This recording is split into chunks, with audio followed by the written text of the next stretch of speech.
Hi, Shannon Waller here, and welcome to Team Success. I am excited, but especially today because I get to talk to my friend, client, US implementer, Ted Bradshaw, who's written a really phenomenal book called Stop Chasing Squirrels. And I think this is fun because as someone who is ADHD, squirrel is actually part of our lingo at Strategic Coach. But I am really excited, Ted, to talk about your phenomenal new book, which has such a great message for, as you say, high achieving entrepreneurs, and I would say leaders as well. And we're going to talk about the 6 essentials to find your purpose, focus, and flow. But before we jump into that, you'll do a much better job introducing yourself than I will. So I want to know a little bit about you, and then we'll get into why you wrote the book, because I think this is also a bit of a personal story for you as well. So who is Ted? What do we know about you? Well, that it is, Shannon. And first of all, thanks for having me here. And thanks for our pre-show absolute belly laughs. That was awesome. And what a way to start. So thank you. It's so good to be with you. And yeah, so a lot of this is in the book. You're right. It was a little bit of a, for me, therapeutic in some ways to share some of my story, I guess. But I started from somewhat above average beginnings. And this kind of comes through a little bit in the book on these trials and tribulations.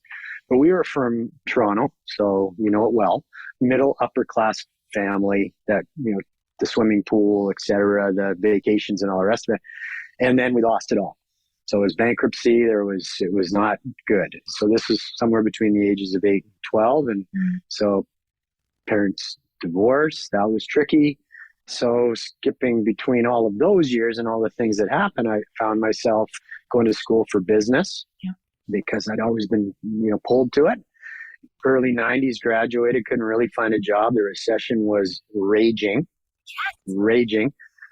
I took a 100% commission sales job selling alarm systems that involved scaring the crap out of people. And I lasted 2 weeks and sold nothing. Oh, dear. It was bad. But fortunately, after that, Xerox lifted a hiring freeze that they were having. So I started there, moved on to IBM, loved the structure, loved the development, loved the training, did not love the bureaucracy. So I started my first business at the same time Xerox was almost ready to file for Chapter 11. They were somewhat desperate. And so they were kind of giving away distributorships. And the one they were giving away in Alberta was failing. So myself and a couple of partners acquired the rights to do that in Edmonton and Calgary. And that started me off on my entrepreneurial career. My role, and I didn't know it at the time, but I do now, the visionary of our organization. So it was up to me to diversify the business because we figured paper had about a 10-year shelf life left on it. This was 25 years ago. So it's still, that prophecy hasn't happened yet. But I managed to start 4 other businesses along the way. So serial entrepreneur with now my EOS business, I guess, is my 6th business. And if I include that one, I'll call it 4 success stories and 2 learning opportunities. And here we are. I love that. It'd be so fun just to delve into all of the experiences. But just a quick question, it's riches to rags kind of story for your family. Mm-hmm. Did that kind of solidify either your drive, your values? How did that impact you? I'm curious. From the perspective of now looking back, because I'm sure at the time, not a similar story, but a disruptive story in my own childhood. How do you think that impacted you? Yeah, fortunately, I had an unknown mentor. He would have been unknown at the time. It was my uncle. So our family life was fairly disrupted. The vices that can bring down a lot of families. And I always looked to his family as being one that he seemed to have it together. He was stable. He did really well in business, but just a great dad, great uncle. So I had this person to look to, and I knew that's what I wanted for my life. And so I think because seeing a role model emulate just from a distance, quite frankly, that I think on the one hand, I saw the ugly side of things that can happen, but I also saw the beautiful side of it, and choosing beautiful definitely was a big part of where I wanted to be. I appreciate that. Thank you for sharing that. That's a cool thing to know. And I think sometimes just even having that one better picture, that one ideal, or that one representative of how you want life to be like is very validating because you have a model to pursue, Yes. which is really cool. Yeah. Yeah. So in these 6 businesses, and you've evolved your own personal self through that. So let's talk about Stop Chasing Squirrels and what had you write the book? What do you want to accomplish with this book? So I had always had writing a book as one of my things I wanted to do. I originally was a very narcissistic approach to it. I literally was thinking I'm going to title my book Ted, and it's going to be somewhat of an autobiography, and lots of people will be interested in that. So I figured, no, let's just come up with a pseudonym, and it's not called Ted, but it's still an autobiography. No. What really motivated me to get my thoughts down on paper was my own journey of all of that. And this does go back to, I think, childhood, Shannon, and that, wanting something more. Mm-hmm. I always considered myself to be a very driven individual. And I also found that that drive would lead to successes that would be fleeting and not lasting. And it just seemed that, okay, check the box. What's the next level? What's the next box to check? And I just didn't feel like I was being very successful, even though by a lot of measures, I guess I was. And when I started to do the work with EOS, I started to get a glimpse into other entrepreneurs, really their inner sanctums, not just what gets projected, what you see from the outside. Even employees in the organization don't see necessarily what's going on with the entrepreneur or the leadership team. So I started to really see that I wasn't alone in this thinking. And these were very successful people. And so I was going, well, hold on a second. That is the definition of success. A lot of we'll try to build a business, build value in the business, provide employment for people, maybe potentially have an exit one day or whatever it's going to be. I would see these owners achieve those things and still, if they were really honest, and which they often are, they're still unfulfilled, which absolutely just blew me away to see these successful people not fulfilled and still with their insecurities and everything else that goes with that. So I went through that journey myself. And I think because I found a way to truly feel successful, not just check the boxes on it, I thought I had something to share with people much, much more successful than I am. But maybe this one little thing that I had some positive experiences with could help them. So that's where it came from. Thank you. I appreciate that. There's something interesting about external success versus internal success. And there's something very disorienting about having the external successes, the money, the cars, the schools for your kids, the vacations, all the things, but not feeling it on the inside. And there's something a little bit feels like, am I missing something sometimes? Shouldn't I be happier? It's very much, as in coach, we call it the gap. Yes. Because you're missing something inside. And this book is kind of incredible. It's almost like I don't want to say a care package for high achievers, but it kind of is, right? It's all the things to how to do a lot of self-awareness so that you can actually be fulfilled. And being fulfilled is something all of us want. I don't think it's anything odd to want that, but we can get very trapped by the outside. And another strategic coach thing comes to mind, which is you can be really excellent at something with excellence. And we do call it the excellent trap in our unique ability book. It's like you have teamwork, you've got reputation, you often get rewarded in a whole bunch of ways. People are like, oh my gosh, you're so amazing. But inside, there's no passion. And it isn't until you get to unique ability where you have superior skill and passion. And that's where fulfillment comes from. So it's interesting. As I was reading the book, I'm like, sounds like excellent trap to me is. And how do you break out of that is so challenging.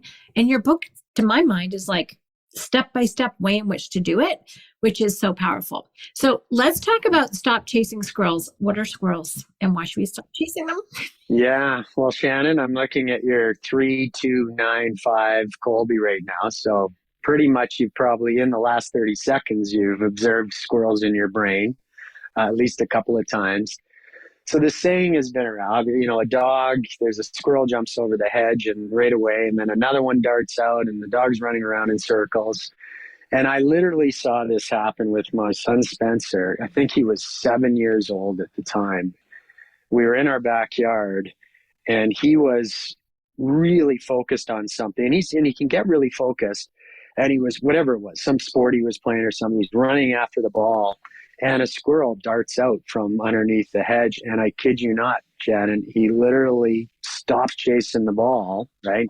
And went after this squirrel. And it's like, oh, look at that. And then another one, and it stopped him in his tracks and it paralyzed him.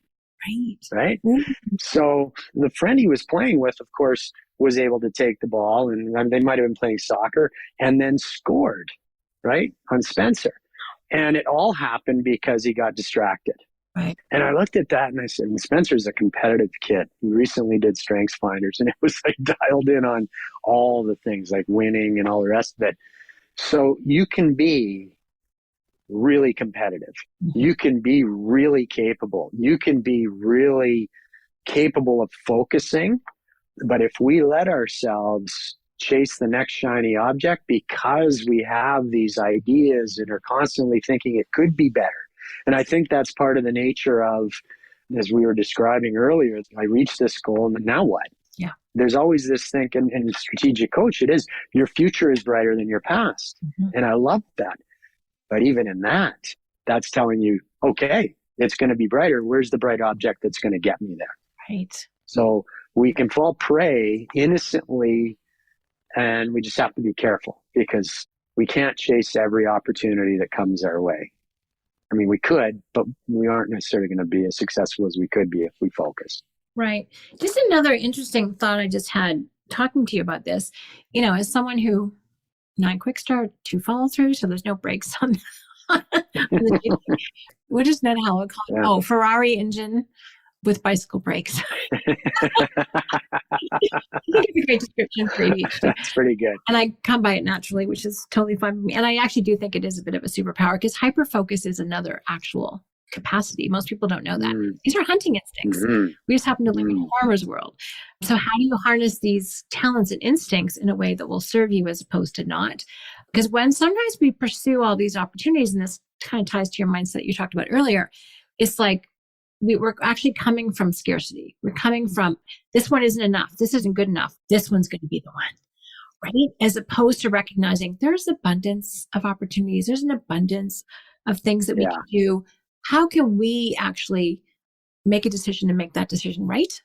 How can we lock into that, which is, I hadn't actually thought about before you talked. But there's a shift, and this book is very much helping people get a shift in mindset out of that stop chasing squirrel mentality into let's focus on what you've already got and how to make that work. Yeah. And Shannon, I think that the wonderful thing is we can still be successful in a variety of fields. Yeah. We can still have these possibilities and abundance mindedness, and absolutely what we can often lack though is a filter to make those choices. Nice. Yeah. Yes. So I think that's, if we can figure that out sooner, we'll have a bigger impact on the world. Mm-hmm. There's an expression that I just loved. It's not too far into the book, because when you pursue things in pursuit of success and you're just wanting to kind of get those financial wins or status wins or whatever they are, you said, instead of going dark inside, I do what brightens my soul. Mm-hmm. Which is such a beautiful expression of you're not compromising yourself in that pursuit of success. You're actually doing things that brighten you, that enlighten you, which is, to my mind, very exciting. But you have to have those filters in order to have that be even a possibility. So that to me is very inspiring for someone who feels kind of trapped by the things that we were talking about. Yeah. And thank you very much. I appreciate that. And even hearing it, Shannon, I love hearing it back. I think that comes from a long time of me not living in that place, not living in that space. And interestingly enough, I have a wonderful marriage. So when you look at that, that is fulfilling. And I have great kids and a great support network and great friends. And I think that's also where it gets a little scary too, or at least it did for me, because if you've got all of these and you're still not feeling that light, that can freak you out. Yeah. Because you're doing all the things that you should be doing. Right. So that was a real, I mean, at least it's in the book, it led to some panic attacks, that overwhelm, And so without a compass to really give us an idea of where could we be spending some time, because I think so much of us, we can go through life not seeing it, and we just resign it to, I guess it's just supposed to be hard, right? We hear life's not supposed to be fair. We hear these things. Life's supposed to be hard. I mean, yes, there's unfortunate events, but it doesn't need to be as hard as it often is. So you really provide, my estimation, a pathway for people to kind of find their purpose and make it easier, not harder, and to get out of that sort of pressure unfulfilled, to the point where for you it resulted in panic attacks. Yeah. Your body had to tell you Yes. that this path wasn't working, that it gave you the 2x4 to the head. Is what I call it. It sure did. Yeah. Like, it sure did. And that's terrifying. Sure You think you could die and yes, float in your chest and all the things. Yes. So let's talk about the pathway. I love who your audience is. It's not for people who aren't striving hard, who aren't working hard. It's for people who are in fact high achievers, who are just feeling this lack of fulfillment, put it that way. So I think you do a great job of speaking to that, because it's been your own experience, right? What is the hard driving person? How they recalibrate a little bit. Yeah. So let's talk about the temperature check, because first, it's a great acronym. And let's talk about that, because there's so much to talk about. We're only going to cover a little bit of it, because you need to go read the book again, Stop Chasing Squirrels. But let's talk about the temperature check, because I find that brilliant. I love it. Okay. All right. Well, just putting it in context. So the way I tried to structure the book is, when we look at ourselves and our time, there's our past, there's our present, and then there's our future. And the temperature check comes into the present. The temperature check is a byproduct of things from the past. And so what I do in us acknowledging the things that have shaped us. So I think that's step one, is looking at our past, what shaped us. So for example, the driver mentality that I mentioned, why is that there? And so for me, one of the drivers was fear. My kids are not going to live the life that I lived. Yeah. There was a fear there that was driving me to, do what I did. So in the book, there's some exercises to go through to get clear on, okay, what has led to where I am today, and acknowledge them, not to try to push them away because they're in our fiber, but to acknowledge them. Because if we can acknowledge that maybe fear assisted me in persevering at times when I otherwise would have given up, there comes a time when the pendulum swings and fear doesn't serve. So what it allows me to do now is just take a look and say, is this fear now that's influencing my decision? So because I'm aware of it, I can make a different decision, hopefully. Nice. So the temperature check is about where we are right now. And so there is some of the unique ability aspects in this for sure, Shannon, and really taking a look at, to try to keep it as simple as possible, really looking at our talents. So that's the T. And I'm taking my 22-year-old Spencer through it. Spencer, what's your talents? And I said, you're pretty good at those things, but I wouldn't define that as a talent. It literally, and this can take some hard work, literally you are among the best in the world at it. Now, that's not an easy thing to come up with. And there's likely only one or two or three things that fit in that category. So there's some examples of what those might be in the book, but we got to dig a little bit to get to that. So that's the talent. So let's get clear. And that's acknowledging that our uniqueness, there is some, you're born with it. Nice. Like it just is, you're born with it. So acknowledge it. You may be doing nothing related to it right now, but nonetheless. The E in temperature check is experiences. So this is taking a look at what has shaped and molded you. So looking at education, which subjects did you really enjoy? What did you love? And again, you may not be doing anything with math right now, but if it was consistently the top course or subject that you ever took, we should acknowledge that. Your vocation, what did you love to do? I can look at every single job I've ever had, from a paper boy in Toronto and the value that that brought me and what I loved about it, to even that alarm system, to scare the crap out of people. I can pick things from those vocational experiences that to this very day, they are helping me do what I do.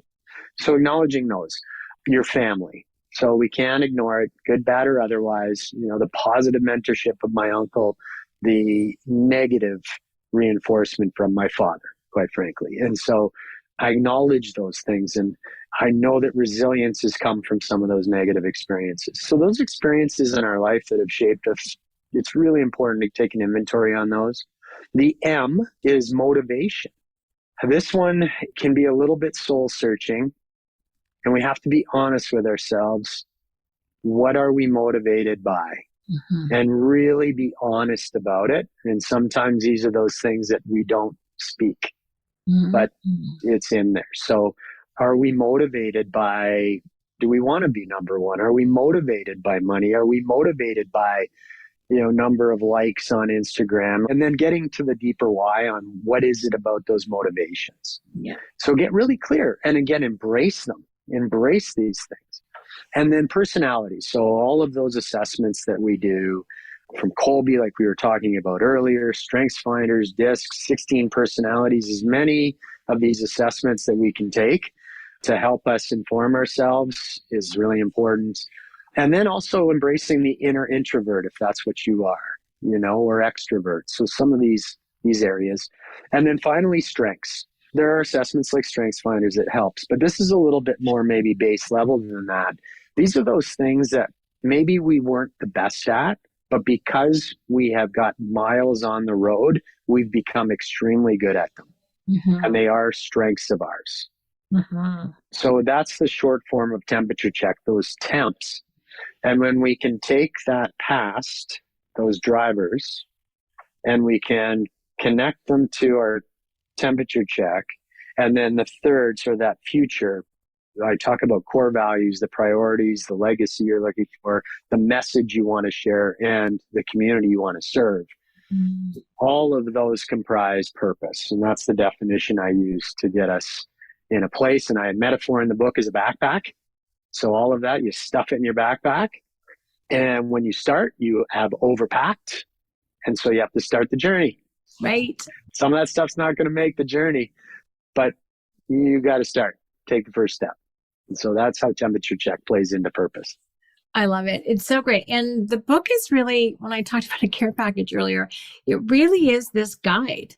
It's a map, it's a guide, but it feels like a very caring, nurturing one. You've written it in a very accessible, lots of stories, metaphors. It's just very real, which is the only kind of book I would read, just saying. Oh, thank you. Thank you. So just want to recap what TEMS means. Yeah. So talents, experiences, motivation, personality, and strengths. Yes, right. That's it. It's interesting. And I find this as someone who, a lot of responsibility, lots on my plate, lots of life experiences, 31 years at Coach, longer than that working. Yeah. At this point, I'm like, I'm how old now? That happened. There's a lot there. And we rarely stop. One of the concepts, and I want to do a podcast on this, which is keep current with yourself, catch up to yourself. Because a lot of us don't. And what you're talking about with this temperature check is doing a current inventory. And we don't. I mean, people who are successful and have a lot of responsibility and accountability, we don't tend to stop very often, at least not on this scale. Coach does some of that, EOS does some of that, but really just doing this whole me inventory, that's not something most of us do on any regular basis.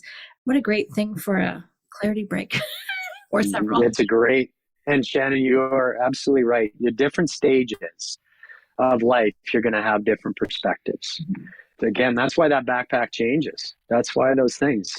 He probably wouldn't be happy with me, so I won't give him the specifics on it. But Spencer, my 22-year-old, he has this interview coming up, and then I know they use core values. And so, you know what, Spence, we needed to go through a core value exercise. And the core values that he came up with are the core values that a 22-year-old often is going to come up with. Mm-hmm. And then I showed him a list of some of the core values that I work with in some of the teams. And he's like, is this for real, Dad? Like, is this like, I go, maybe not for you for right now, Spencer, but this is that journey. Mm-hmm. Embrace the ones that you have. but know that they're likely to evolve. And so we have to check in with it. We spend often more time planning for a vacation than we do planning for our own well-being, right? Our own mental health. So great clarity break topic. So true. Because, well, first of all, external things are much more clear and certain than our internal reality. That looks hard sometimes. So I love that. Yeah. Not that I'm any good at planning trips, because that's a whole other conversation. So I love that real clarity on how to figure out your purpose. And again, this is one of those books you want to sit down with a workbook, notepad. Yeah. Yes. So you have some other, and you talked about profiles, which I love because I'm a big fan, and you and I are both, kindred spirits on that. And just one thing on them for me, why they're so useful. Some people get worried that they're going to get boxed in. I'm like, no, we are so multidimensional. It's ridiculous. But it's often very challenging to find language, to find words to describe it. And what the profiles give you is which words are the most useful. So one of our profiles is really fun. It's called Print. It's from the Paul Hertz group. Yeah. Great for information, by the way. It's great because we'll read out our list of 5 things, before a workshop. Everyone in the group, Dan included, was his idea actually to say, okay, this is how I'm going to show up in best self today. And the things that are on my list are completely different than the things on Eleanor's list. She has things like dependable. Mm-hmm.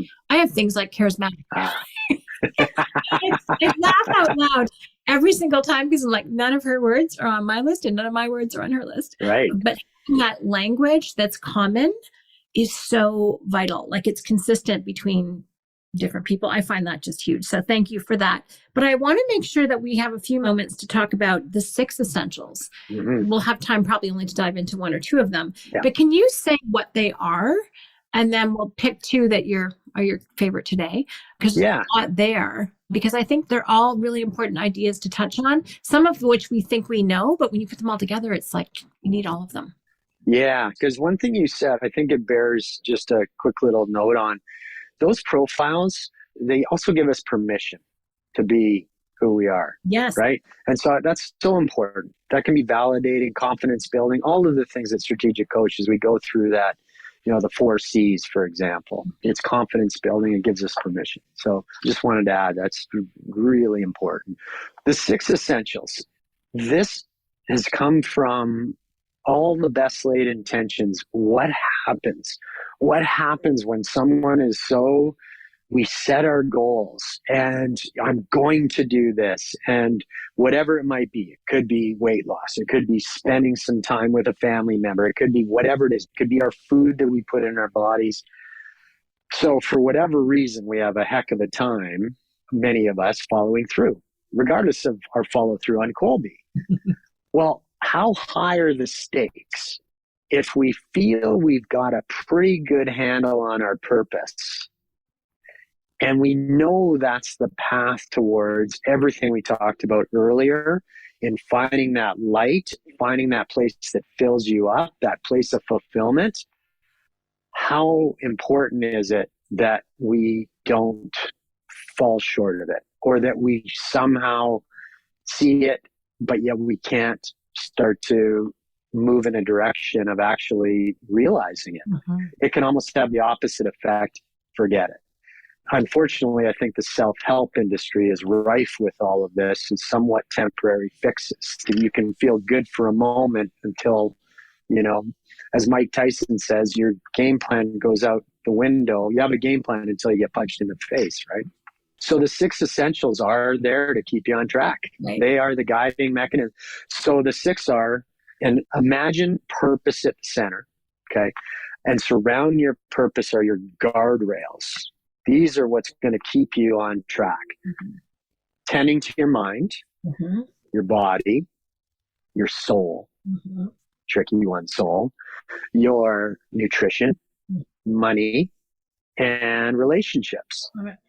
And within each of those 6, there are some subcomponents. And I definitely followed along with Colby with the mind side of it. Shannon, that made just so much sense to me. The thinking, feeling, doing. And there's a connection to soul there, by the way.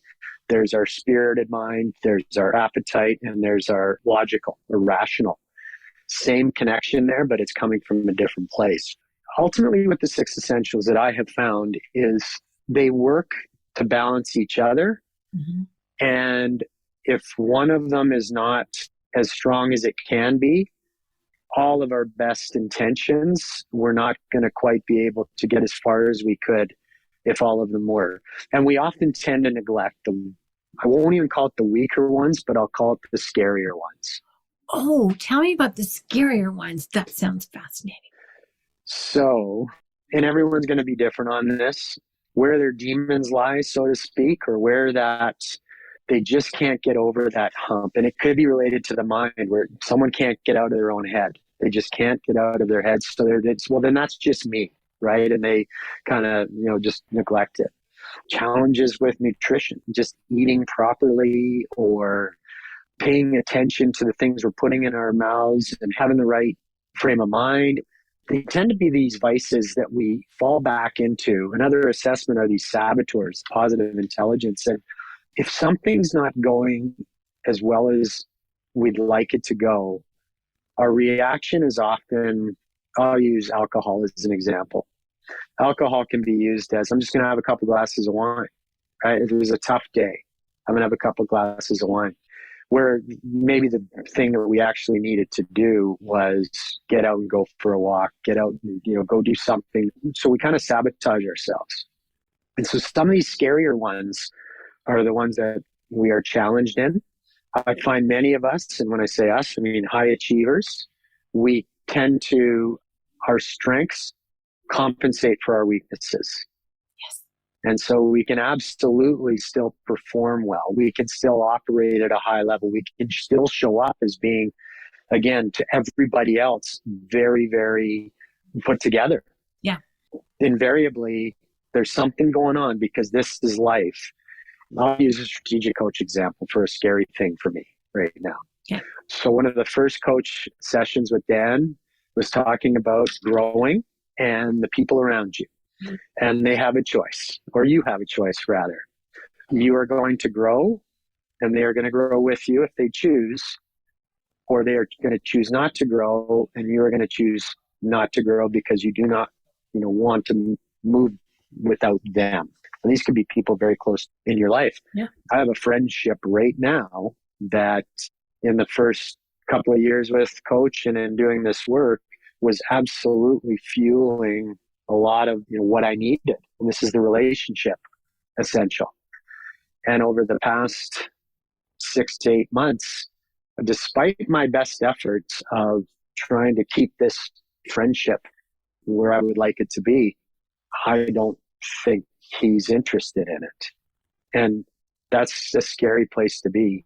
So either I just ignore it, think about it, dwell on it, worry about it, or I address it head on and be prepared to say, hey, I love you, but this is where I'm going. I'd love it if you joined me.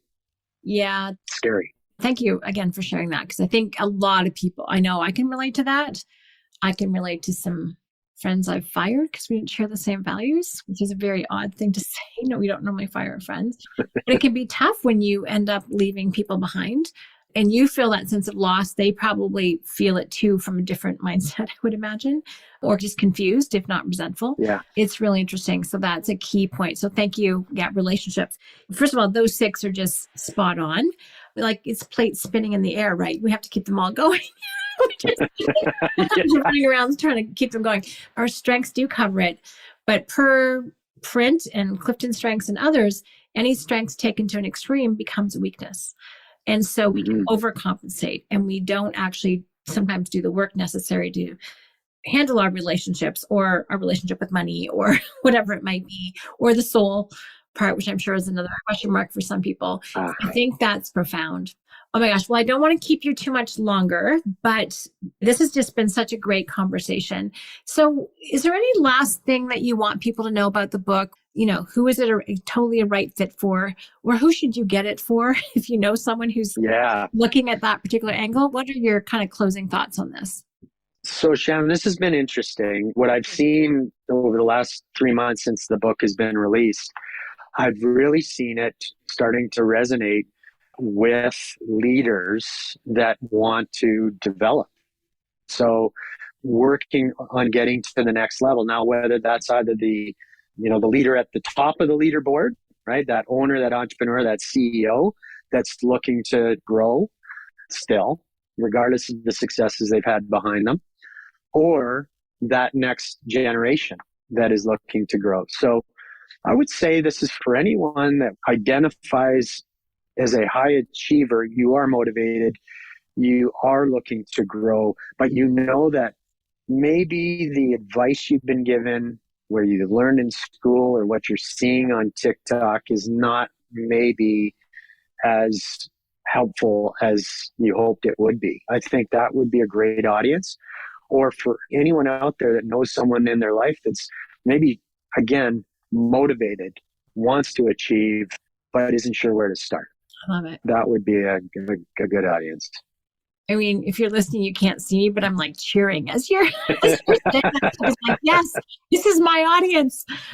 So I love it. And for me, I mean, I'm going to go through it even more thoroughly because I haven't done all the exercises as I was preparing for today, but I want to do that. And it's a very thoughtful book. It helps you be thoughtful, again, but in a very caring, considerate, been there, done that, someone who's like a few steps ahead on the journey. So I just really appreciate that leadership and guidance that you're providing. And again, in a very caring, compassionate partnership kind of way.